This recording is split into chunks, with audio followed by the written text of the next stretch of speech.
Welcome to USA Global TV and Radio, where our mission is to provide education, entertainment, hope, and inspiration. USA Global TV and Radio connects you with experts and audiences all around the world every single day to help you succeed in business and to live a richer life. Visit us at USAGLOBALTV.com to learn about career and life-changing training and mentoring programs like the Listening Mentor. Subscribe to our newsletter to stay informed about our special programs and offers. Discover how you can become a guest on one of our shows or a host or producer of a USA Global TV and Radio show of your very own. That's USA Global TV and Radio, where the doctor is always in.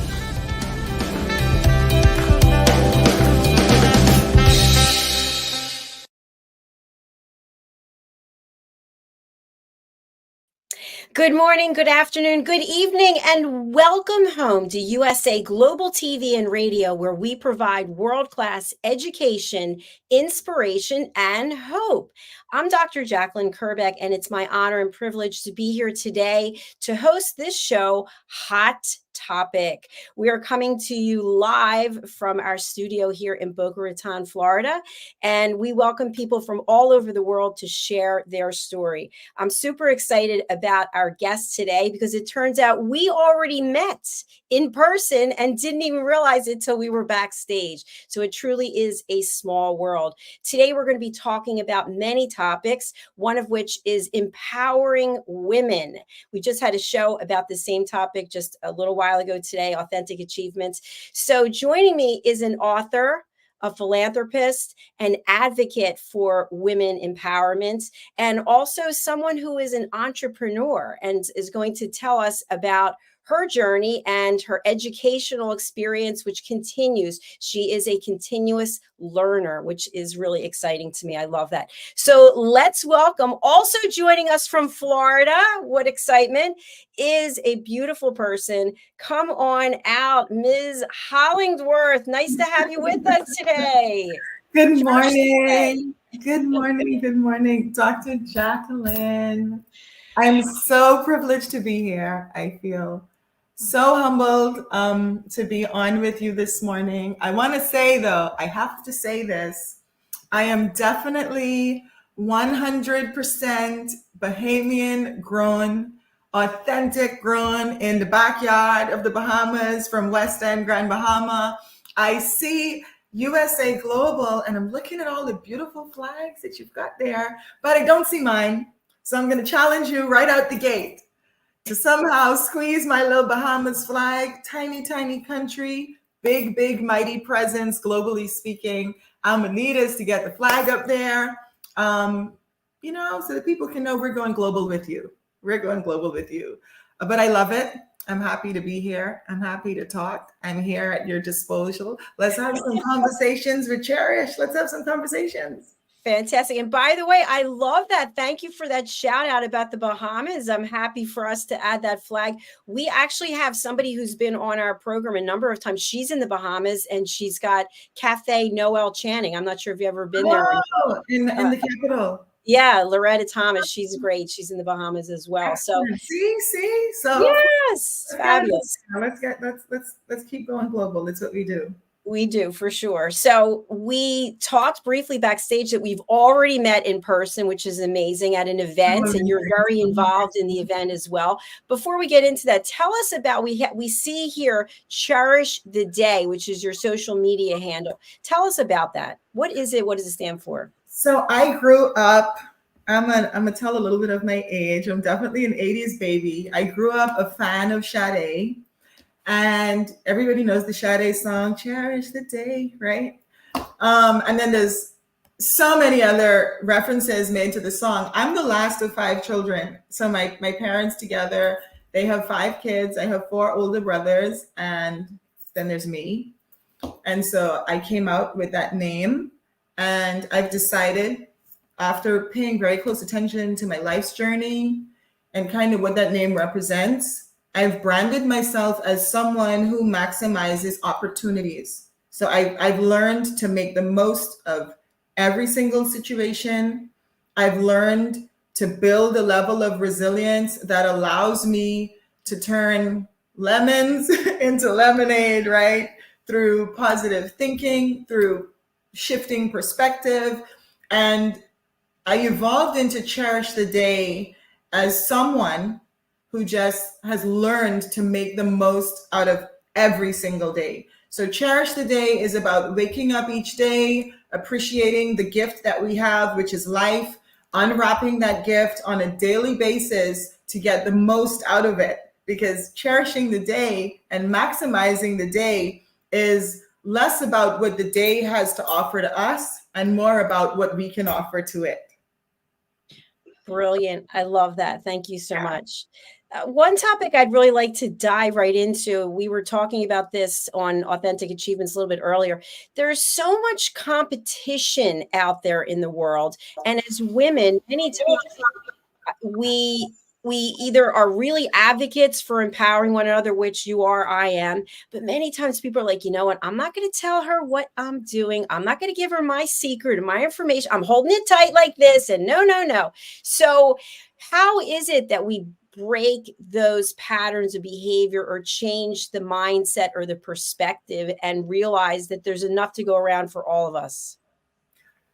So there's 2 things. There's trust and there's relationship, right? I'm a realist. I think I should say that. My perspectives are my perspectives, but I try to keep it real. Women are by nature very competitive individuals. Women are instinctively, we're driven, and instinctively we kind of want to negotiate, right? We look at what happened way back in the garden, and we look at what one woman was able to do just because of the power that we possess. And I think that sometimes when we square off as women, it has sort of a different effect. I believe that when we embrace who we are, individually speaking, which includes our weaknesses, because everyone has weaknesses, and we come to a place of complementing one another, so that my weakness now allows your strength to shine, and your weakness does the same for me, because that's what it's about. Embracing those flaws and maximizing our strengths to help one another. When we get to that place, then women are going to be able to do even more in terms of the impact that we have locally, nationally, and globally speaking. But it's all relationship. And women we don't trust as easily as we should, you know? Excellent points. Thank you. I remember when I was in high school, there were all these cliques. and, labels for each of the clicks. And so I'm wondering, with the work that I do, it's very isolating in a lot of ways because it's remote and people are on computers. But as you travel around and you meet with people, do you find that women are putting themselves in cliques like it was when we were growing up? Absolutely. Yeah. Tell us about it, please. Absolutely. And the cliques are so dangerous, right? But we absolutely do it as women, and men do it as well. So we're all born with this innate desire to belong. Everyone wants to belong to something. And that sense of belonging sometimes drives us into these toxic environments where the cliques are formed, and now we're all feeding off of one another's limiting beliefs and kind of toxic energy. Again, I think the way around that is to first know yourself, right? Because on the one hand, we use the word clique, which is sort of a toxic representation of a group of women. But on the other hand, you get a group of women together to do something and you call that empowerment. Same concept, group of women doing this, group of women doing that. But on one hand, it's a movement, and on the other hand, it's a clique.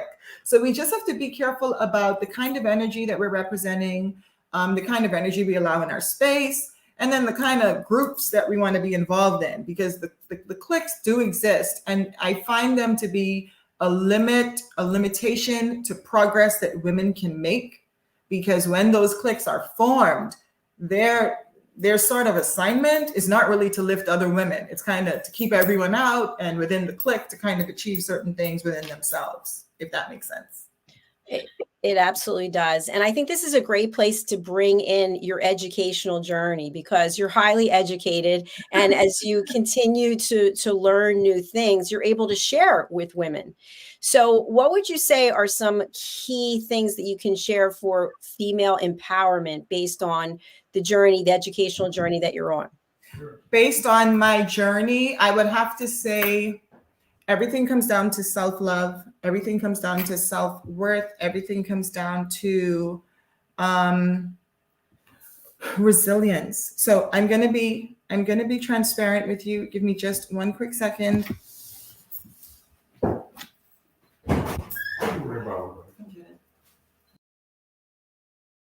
Okay, well, she's off screen. Oh, she's back. Okay, here she is. Yeah, I'm sorry. Okay. So I want to be transparent. I want to say that I literally met a lady today. So I went to a dental appointment before I came online, and someone was sharing with me in that office space. And I literally told her, like, being a woman is totally a superpower, right? But it's a superpower, and it's also a very, very difficult thing to do. What you see before you, Dr. Jacalyn, is someone who has been through everything. I don't speak to women and empower women based on my education alone. If I never went to school, if I never became a clinician, I would still have tremendous value in being able to share with women how they can navigate certain things, because I know what it is to be a single parent. I know what it is to keep pushing and keep pressing, because you have to make a way for these children, and you're not dependent on someone else because they're either not around by choice or by circumstance. And so I can speak to that woman and provide her a level of guidance. I know what it is to be the woman who's been in an abusive relationship. Like, I can tell you about driving on a highway and having a guy tell you, like, I can make it so that your family never finds you. And then he throws a cell phone out of the window, right? And now you're in a friggin' Lifetime movie trapped. Like, I've been through those things. I know what it is to navigate like a really messy divorce. And each one of these situations could have been an opportunity for me to roll over and to fold and to give up and to kind of not evolve, because they're all traumatic experiences, right? But I tell people all the time, trauma is not really what happens to you. It's what happens on the inside of you. And it's not the event that causes us to feel the things we feel. It's the meaning that we give it. And so I've given each one of those experiences a different meaning, and I've literally used it to plummet me forward. So I can tell you now, if you're someone who's trying to start a business, you want to scale a business from the ground up, and you feel like you don't have resources, hey, guess what? All you need is an idea. you can transmit that desire into gold, like literally speaking. And so I'm able to provide through my experience one level of education for women.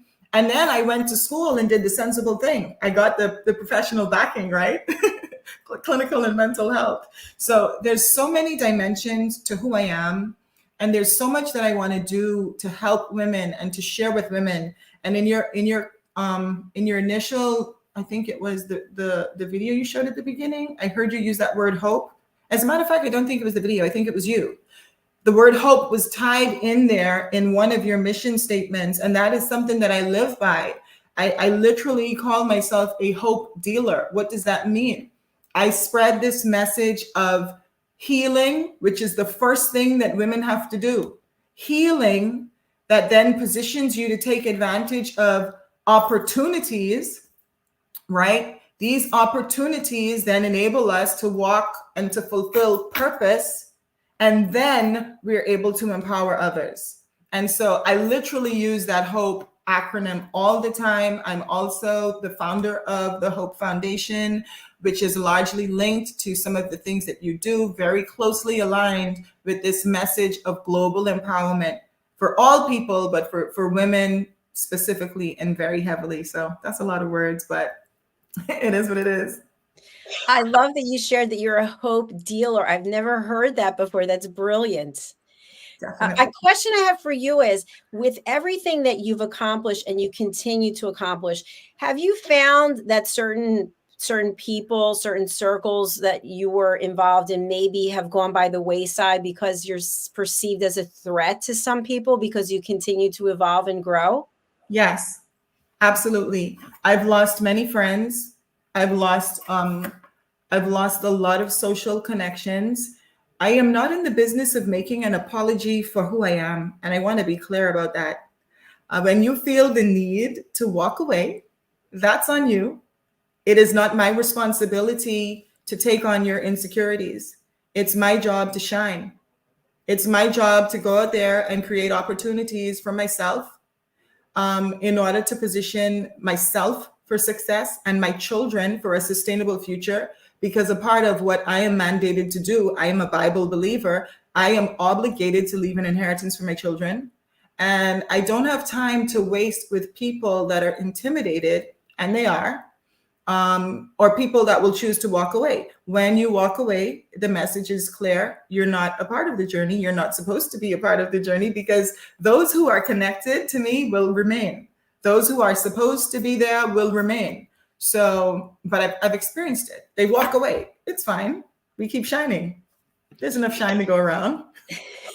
And I love the transparency and how real you are, because what I want people to take away from what we're discussing at this moment is that you will lose people. People will go by the wayside, and you can sit and cry and be upset and maybe have conversations. Well, why weren't you there? Let them go. It's not a loss. Right. Why do we even call it a loss? It's a gain.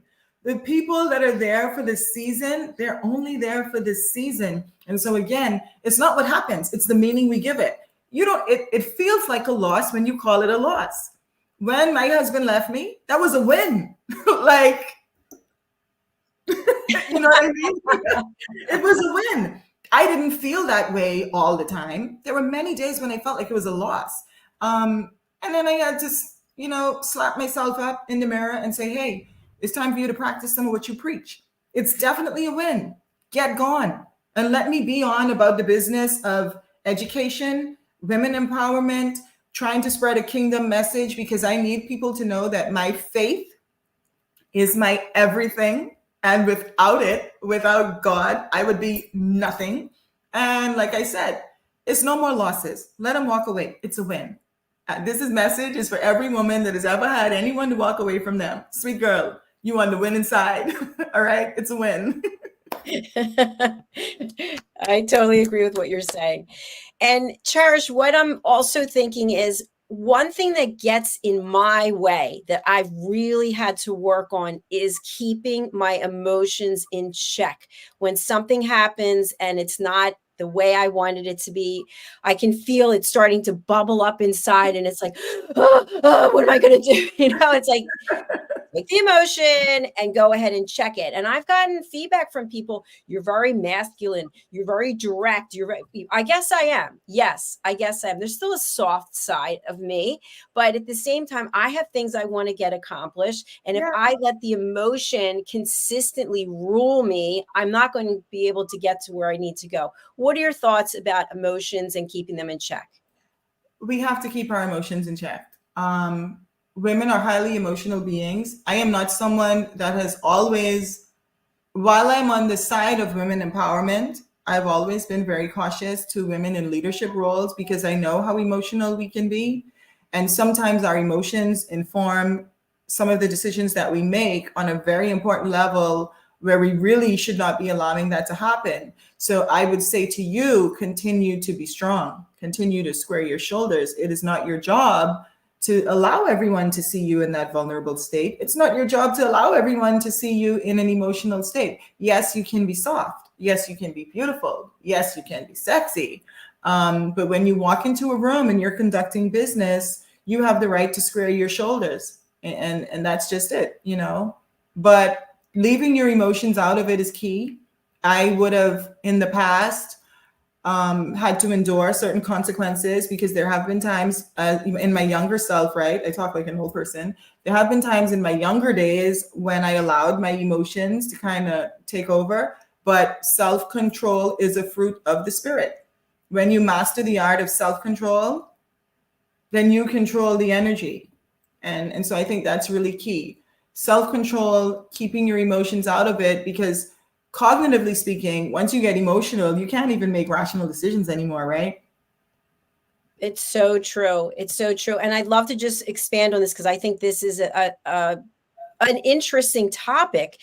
When you are dealing with someone, whether it's personally or professionally, and they're highly emotional, I like to compare it to this. You can go there with them, right? It's almost like a fire where you're throwing fuel, and you've seen people do this. Well, you're this and you're that, and then blah, blah, blah, and then on and on. It keeps building and building and building. But if you just stay true to yourself, it's almost like you're a wall and it just bounces off of you. What is your direction, your coaching for people who are in a relationship where the other person is highly emotional? Leave it alone. Take your time, not walk away from the person. You need to have a plan in place where when it gets to that level in a conversation, you both agree it's time for a timeout, and then you can come back and revisit. But if you continue to try and communicate while one person has already flipped the lid, you're not going to get through to them. So the way the brain works, once that area in the brain is triggered, it doesn't matter what you're saying to someone who is highly emotional and who's already flipped the lid. No matter what you say to them, all they're hearing is this. And you're going to get frustrated because you feel like you're talking to a brick wall. They're getting frustrated because they don't want you saying nothing to them anyhow. And they're not processing nothing you say because they've already gone into this other area of processing. And the best thing to do is, I get it. Let's take a little time out. We don't have to talk about this now. We can revisit it later. But there's no amount of progress to be gained when two people, whether in marriage or relationship or business, are having a conversation at that extremely heated level. Because once you freak out, you've freaked out, and there's nothing that can be achieved there at all. It's so true. And I know for myself, I'm in control of my emotions because I work on it. But in the past, when I haven't been, I just felt so darn foolish. I just thought to myself, how could I let myself get so overwhelmed about something that I let somebody in and take control? I gave them my power. And so that's something else I'd like to talk about is when we think about empowering each other, we have the power. But we don't often see that we have the power, and we give it to somebody else. And then we're like, oh, I wish I was like her, or him, or this or that. No, we have it in ourselves. How can we tap into it? We have the power. We have the power. And I always tell people the greatest power that we have is the power to choose, right? And so we get to choose the way we interact with people. We get to choose the amount of influence that we allow them to have over us. And it's a very tricky conversation because it all comes down to self-regulation, self-care, standard of self in terms of the way we operate, and who we allow to influence that. Every single thing, Dr. J, it comes back down to self. You have the power, okay? You have the power to choose if you're going to be offended or not. If you're offended, that's not necessarily on the person who committed the offense. That's largely on the way you received it. So there was, I forget who he was, some old ancient poet or someone. He coined this phrase, right, that the masses are asses. When you look at life through that lens, you realize that most people are likely to offend you at some point. One of the things that made Jesus Christ who he was in the earth is he never got offended. Look at what they spit on him, they did this, they talked about him, they arrested him, there was a whole bunch of stuff going on, right? But he never got offended, because if he got offended enough, he might have never made it to the cross. And so here is this living example of, listen, sometimes you gotta, let people talk, but don't take that in your spirit. Don't allow that to become active in your space, and don't give up your power. Don't give it that level of energy. And so I'm really big on energy preservation. I'm really big on how I respond to people now and what I allow myself to feel, because I get to choose. It comes back to the win-loss. I chose in the beginning, I was losing out. I later decided it's a win. And I've been walking in some of the best years of my life ever since then. I love what you just shared. And for me, when someone has a different perspective or a different opinion, I love to hear what it is, because I want to learn. I don't want to be around everyone who thinks the same and looks the same and does the same. I remember the first time I was in New York City, my parents took me there, and I think we were sitting outside at a restaurant, and people were speaking different languages, and they looked at it. I was like, wow, this is really cool. I love this. And I've always been like that, but many people are not. They want people who think the same, they look the same, and there's no judgment, but that's not evolution as far as I'm concerned in my life. So there's too much of the same already. Yeah, it's very true. Now, you're also an author, and from what I saw on Amazon, it looks like you have 3 books. Is that correct? Yes. Tell us about that. So I have 3 publications right now. 2 of them are mental health inspired and gratitude journals. It's about pulling yourself out of a dark place in 30 days. There's some things in there in terms of routine and practice that would encourage you to get out of that state, which means that the journaling entails a lot of self-talk and self-care. What are some of the goals I have for myself today? What is one good thing that happened in the day? What is an obstacle that I overcame? A lot of awareness and agency, for lack of a better word. And the objective is that if you can get yourself to this place of gratitude every single day, then over a period of time, this would become a habit. And the habit is where we want to be, because as people, we are only patterns of what we say, patterns of what we think, patterns of what we do. And if we can interrupt the pattern and restructure the pattern, then we become more progressive and more productive as people. And so the mental health journals are geared towards interrupting the pattern and getting us to be more progressive, more productive as people. There's one there for men and one for women. And then there's the Flawed Faithful Free publication, which is inspired by the stories of many different women. So I sat down in the middle of the pandemic. I put sort of a blast out to hear from women that have been going through a lot. And that book is a compilation of resilient stories, real stories, using aliases, of course, but real stories of women that have gone through. It's about embracing your flaws. It's about discovering yourself and walking in freedom. So that's a really powerful book for women, especially if you are in that place where you need to be empowered. I feel like sometimes you feel like it's only you that's going through something, But when I share my story and then you share your story, we realize that our stories are not really that different, right?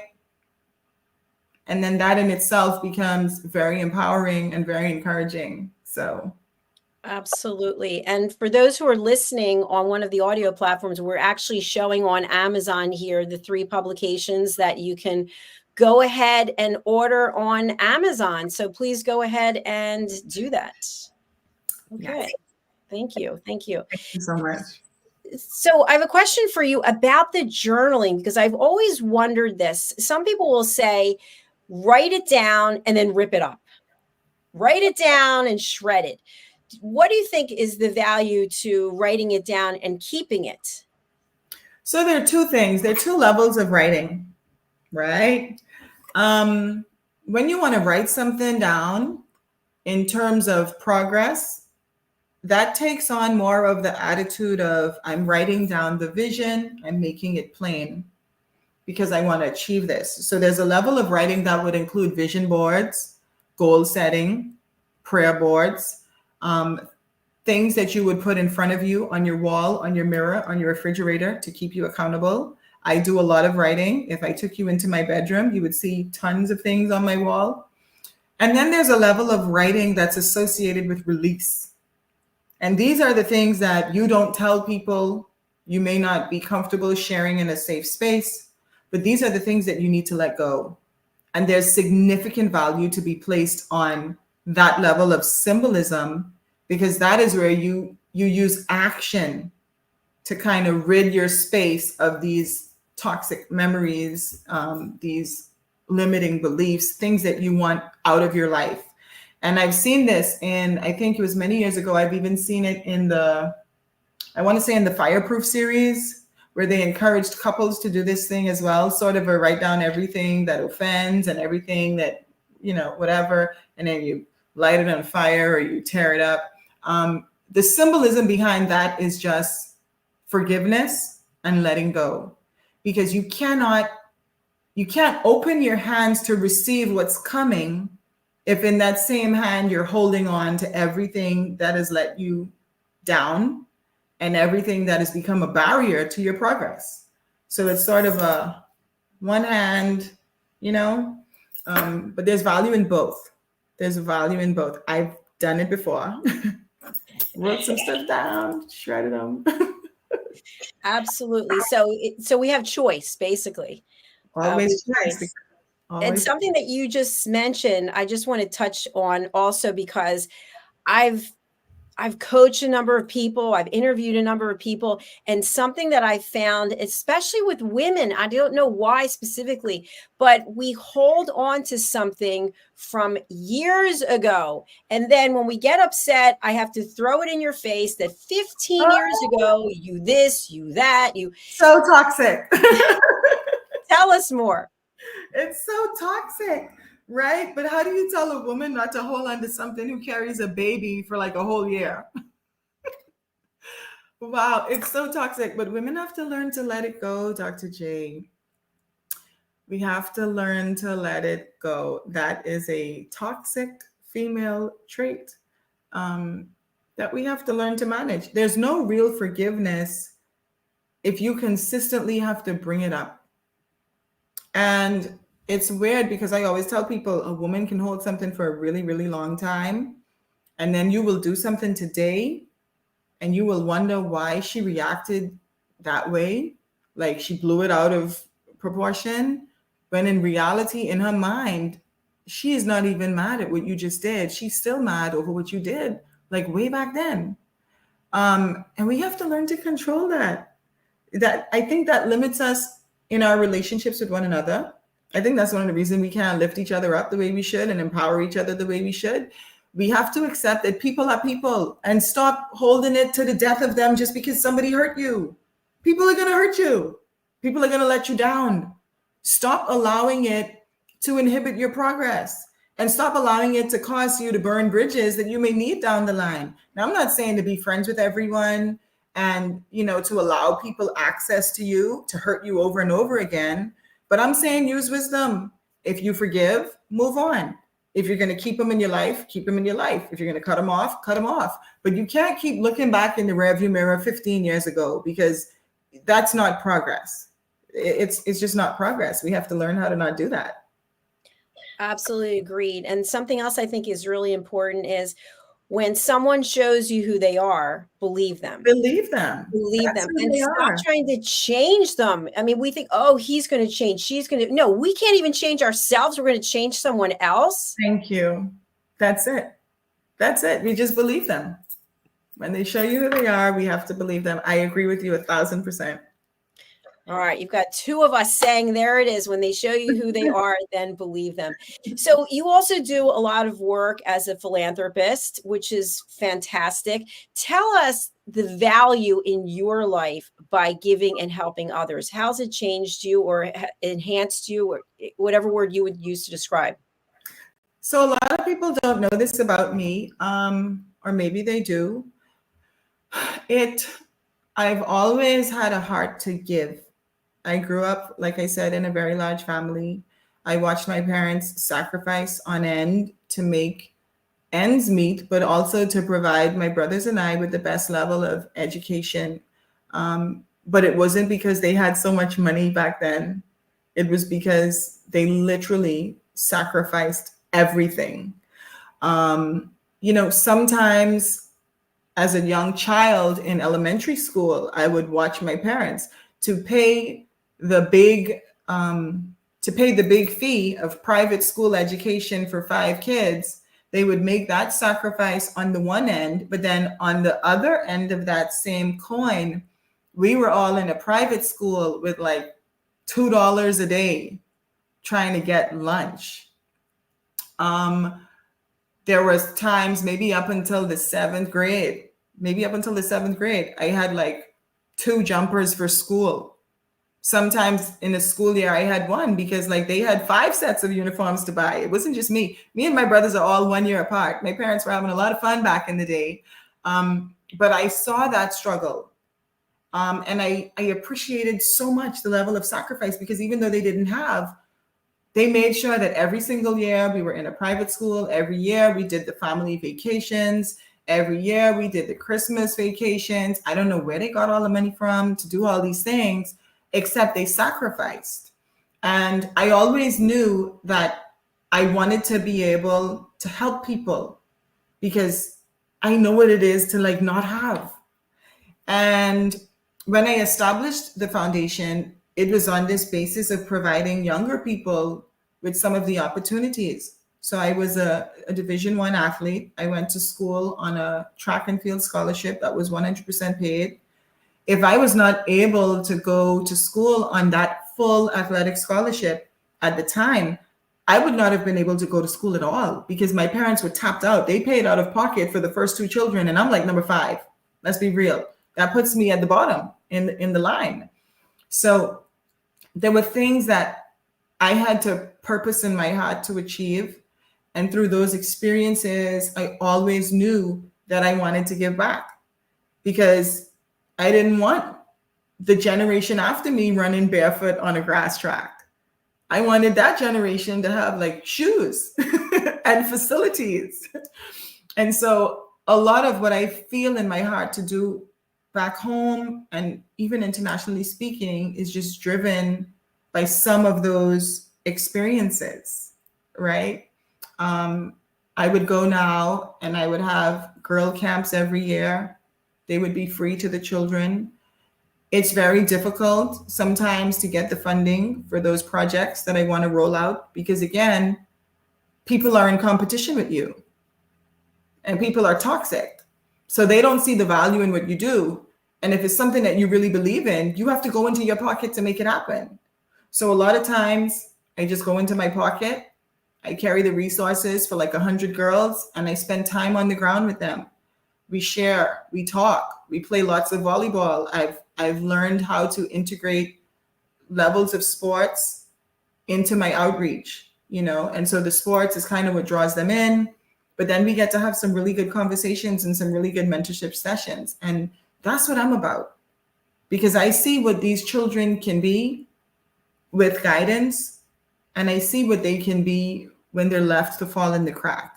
And everybody has trauma. Everybody has trauma. 80% of women, just about at one point or another, either has been molested or knows someone, a very close family member, that has been molested.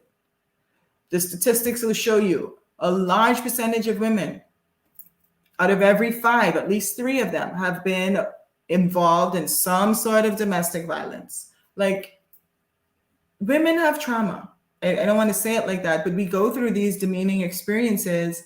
And my job is to give women hope, to give young women hope, to give these children hope, and just to try and help everybody heal and bring them to a place of empowerment where you understand that, listen, you've not lost your value. You still have value. You're still valuable. You are still exactly who God said you are, the apple of his eye, a royal priesthood, a peculiar nation, called. There's still a plan for good and not evil. That's my job, to give people that level of hope and get them to buy in. But it's very difficult sometimes from a philanthropy perspective, you know, because it's money. Whenever you're dealing with money, people act kind of funny. That is so true. Bring up money and watch somebody change. It's Yes. crazy. But you're doing incredible work. And as we come to the end of this episode, I want to talk about Cherish the Day. What can our audience do to support you and the work you're doing? So here's what the audience can do. I'm going to throw in a plug right now. Mercy and I, you know, my partner in London, my friend, my very good friend, Mercy and I have come up with a product to empower women on a completely different level right now. We are in the middle of a very low cost initiative. For about $700, we're going to cruise into Grand Bahama Island on a 1-day turnaround cruise. And we're going to spend 2 days, 2 nights in the city of Miramar, exclusively empowering women. What does this look like? Well, Princess Katrina is coming from Yugoslavia. She's the first cousin of King Harry. We have Queen Sekatali, who's coming out of South Africa. We have another Nigerian princess on board. I don't want to call too many names. I have the First Lady of the Bahamas, who is the wife of my Prime Minister, along with my Director of Investments, who is also a female. We have, through relationship alone, because the budget is very limited, but through relationship alone and sharing this the vision with other women who believe and they bought into it, they've all jumped on board to say, we want to be a part, we want to share our story, and we want to empower women as well. And so now we're about to set sail and spend some time here. You should come here in Boca. We're going to spend some time here, but what this is going to do, this is going to provide access for many women to key people in leadership, globally speaking, key women in leadership that have gone through what we've been through, but that can provide us with another level of insight. Because these women aren't just coming, they're coming to share and talk, like how you and I are talking, right? And when else would you be able to sit down and have an interview with the First Lady of the Bahamas or the Princess of Yugoslavia, right? We wanted to show women that our titles don't separate us. Whether you are up here or down there, the playing field is level. The ground is level when we talk about women. And we're here to help and to empower.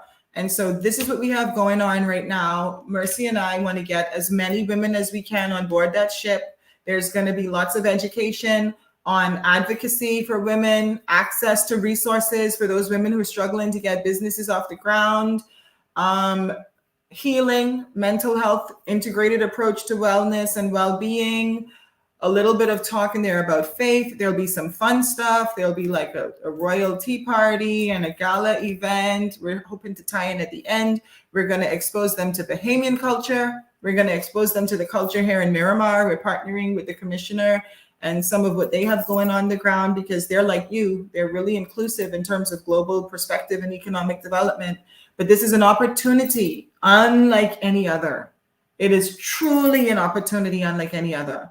So anybody that wants to get to know me a little better and what I'm about, and not just know me, but who wants to experience another level of like breakthrough, like you flat out need a shift, you need to be there. You need to go to my Facebook page, check out my events page, and see how you can be a part of that event, see how you can connect with me, connect with Mercy. Let's empower women on another level. This has never been done before. Never in the history of women empowerment have we been able to assemble an A-list team of royals to come and share with women just like me, just like you. And I really think that everyone should be trying to be a part of this. Fantastic. Thank you so much. We're going to actually bring up the Facebook page here for people to take a look at. Oh, definitely. There we go. So where can people hear information about your events? Something should be pinned to my profile. There's a pin right there. I think it's the first thing that you see. Right here? That's right there. Okay. Yes. And all of my contact information is there. There's a website. The website is currently being updated to reflect huge price drops because initially we thought it would cost about $1,100 per passenger to pull it off. But we've gotten some partners on board that have been able to take that cost down significantly. There's no major profits in this for me and Mercy at all. There's no major profit in this at all. We are still trying to secure substantial sponsorship. We have South Africa tourism on board. We have Bahamas tourism on board, but we are still open to partner with individuals. Dr. J, let me show you something. If you have a product, if you have a book, if you have a subscription, if you have a perfume, if you have anything that you want to go global instantly, you just need to be on board that ship and put those samples in the hands of all of these individuals that are going to be there. 6- and 7-figure earners. Like I say, members of the royal family, you will leave there going global. It's a no-brainer. Bring your books, put them in the hands of these people. You never know who's going to read it. You never know who's going to try it. You never know what this is going to do for you. And I believe that this can change the lives of many people. And what's the date for this specific event? It's happening May the 15th through the 19th. So we still have a bit of time. We have about 60 women that have registered, which includes a contingent of 30 out of Africa, out of Ghana, 30 out of Ghana, and the rest are local. When I say local, I mean USA and Canada. Because I do have a partner in Canada. We have a humanitarian arm that we're going to be doing on the ground, 100 kits for girls. We're going to go into Grand Bahama. It will be an option to go and have a play day at the beach. And then some of us will go in and do some outreach because I am a humanitarian. And we've allocated the resources for that aspect already. But it's May 15th through the 19th, happening right after Mother's Day. You know, get pampered and then come on a break. Outstanding. I am so grateful that you are here today. And I feel that you and I have a lot of things in common and we will be doing more things together. I'm so happy. I'm so excited when I realized we met before. I should know because I don't really forget a pretty face, to be honest. And I was looking at you like, where do I know this face from? And you have really nice legs. I remember the legs. I do. Oh my gosh. Thank you very much. I appreciate it. What's the best way for people to reach out to you and who would you like to contact you? They can reach out to me online. Anyone can contact me. I get, so let me don't say anyone. I get a lot of messages in my inbox. Some of those messages look like, can you pray for me? Some of those messages look like 2 a.m. in the morning. I just need someone to talk to and I'm afraid to share. I don't always like those. I have boundaries. I don't always reply to those.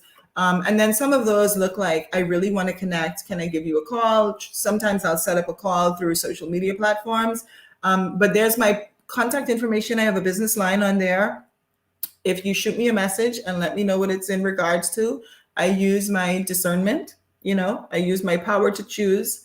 And I try to make myself available to people that are in need because that's my job. I'm a hope dealer. If I can just say something that'll change your life, I'm definitely going to try.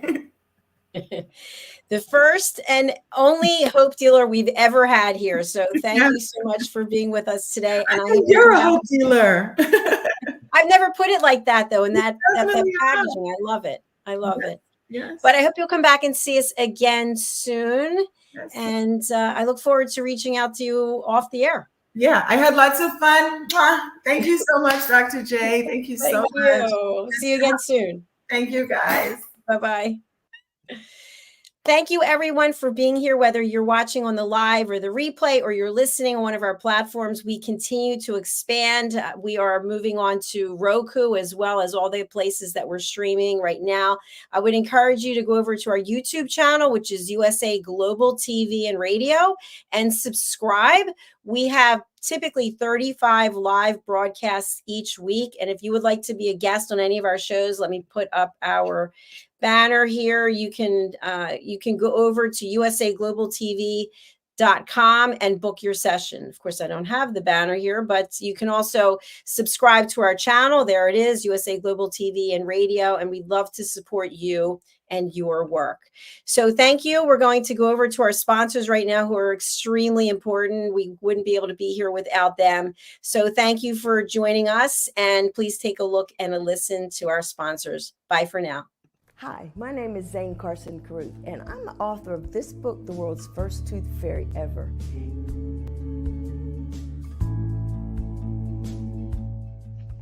Reading is magic. Studies have shown that reading to your children lays the foundation for greater success in life. Reading helps develop language and vocabulary skills. It helps improve memory, and it encourages curiosity and inspires creativity. The benefits are immeasurable, and as a parent, you'll benefit too. In only 10 or 15 minutes a day, you'll be creating more memories and a bonding experience that will last for years to come. So take time to read to your children. Read them books about things that engage and interest them. Tales of fairies and magic fascinate children, and as everyone knows, the Tooth Fairy is at the top of the list. If your child loves magic, wands, adventure, and what child doesn't, you'll love reading them books from the trademarked series, The World's First Tooth Fairy Ever. Follow along as Bella, the world's first tooth fairy, accidentally starts the tooth fairy tradition. Learn the tricks of being a professional tooth fairy in the book, Bella Starts a Tooth Fairy School. Your child's imagination will soar as you read the adventures of Bella and her magic wand.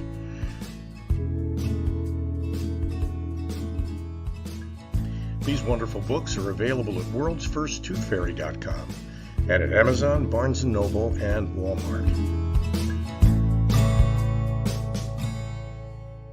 Meet Dr. Jacalyn Kerbeck, President, Founder, and Chief Listening Officer of USA Global TV and Radio. She is a certified life, career, and executive coach. Dr. Jacalyn is the Amazon #1 best-selling author of Behind the Green Screen and Adversity to Awesome.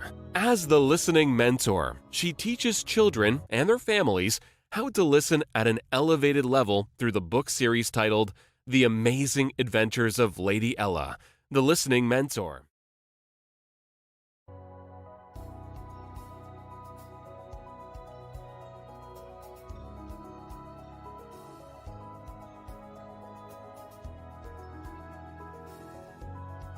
The Creative Hearts Awakening book series features heart-centric creatives who share their awakening journey. Through the Power of Listening educational course platform, people can get certified as elevated listeners on USA Global TV and Radio. Learn how to center yourself and align with nature through the power of nature, plants, and shrines. The Journey of Chakra Psychology course will educate you on the chakras and their meaning. The Intuition of the Heart course will help you understand how to trust your intuition. Learn how to face the shadows of self and understand the impact of following trends and materialism. Set boundaries and ask for permission to help establish better relationships, deeper connections, and more authentic conversations. Take your communication expertise to a higher level with the course for curious humans. After all, we are not robots. Looking to start your own podcast platform? Get everything you need in the Podcaster Pro package with Dr. Jacalyn Kerbeck. How can music, breath, and your voice set you free? Find out with the Power of Listening courses. Dr. Jacalyn is a certified meditation teacher, yoga instructor, and Juice Plus distributor. She will help you create a plan for your healthy lifestyle. As an expert in the art of interviewing with over 3,000 hosted and/or produced live broadcasts, Dr. Kerbeck helps her clients stand out as global broadcasters. Dr. Kerbeck's books are available on Amazon. Start your listening journey by reading. Tune into the Listening Mentor TV show, Fridays on USA Global TV, and learn how listening can be your superpower. Dr. Jacalyn Kerbeck, MBA, DBA, Certified Holistic Life, Career, and Executive Coach, Certified Yoga Sculpt Teacher, Certified Meditation Teacher, the Listening Mentor, Singer-Songwriter, Founder, President, Chief Listening Officer of USA Global TV and Radio. drjacalyn.com. Thank you to all our elevated listeners, team members, animal characters, and co-authors. Contact us at 215-852-9406. Jacalyn at drjacalyn.com.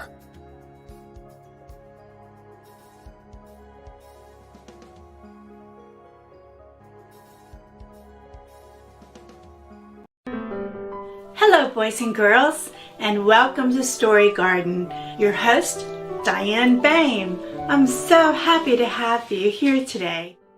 Diane Floyd Boehm tells wonderful stories that warm the heart, spark the imagination, and unite people and families across generations.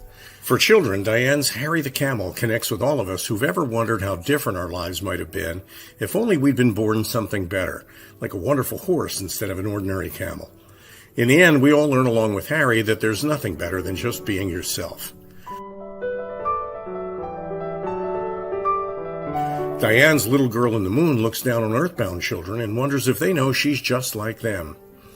A story of love, home, and the bond between mother and daughter, its powerful theme that we're each of us different yet all of us the same plants a seed in children that promises to blossom within a loving and trusting grown-up.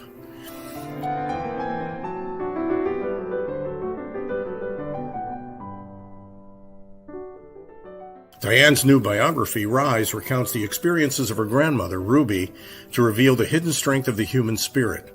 Ruby's story inspires all of us to become the best versions of ourselves. You'll find all of Diane's delightful books and much more at dianefloydboehm.com. Visit dianefloydboehm.com. That's dianefloydboehm.com.